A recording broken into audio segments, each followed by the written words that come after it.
Panibagong kalbaryo ang kinakaharap ng ilang taga-Negros Occidental kasunod ng panibagong buga ng abo ng Bulkang Canlaon. Apektado ng kabuhayan at kalusugan ng mga residente, kaya tuloy-tuloy ang paghahatid ng tulong ng GMA Kapuso Foundation.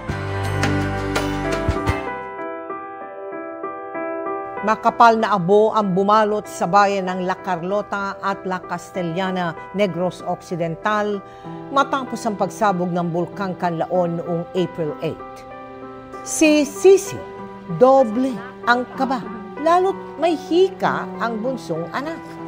At wala silang sariling nebulizer. Ang bunso ko po ay may hika. Pag anong tawag, sopre, nahirapan siya maghuminga. Tapos madalas naman palagi namin siya dinadala sa doktor o sa klinik. Napinsala rin ang kanyang mga pananim sa bukid. Ang 75 taong gulang na si Virginia, nangangati na ang lalamunan at inuubo na. Kaya pinakulo ang dahon ng sambong muna ang kanyang iniinom.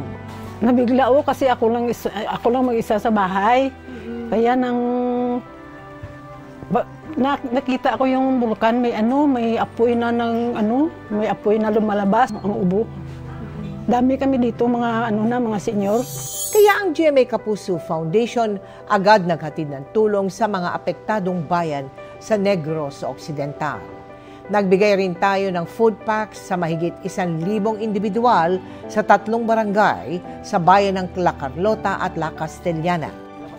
Patuloy po ang pamamahagi natin ng N95 face mask, food packs at lugaw sa bayan ng Canlaon at La Castellana. Sa mga nais pong tumulong, maaari kayo magdeposito sa aming mga bank account o magpadala sa Cebuana Luwilier. Pwede ring online via GCash, Shopee, Lazada, Globe Rewards at Metrobank Credit Card.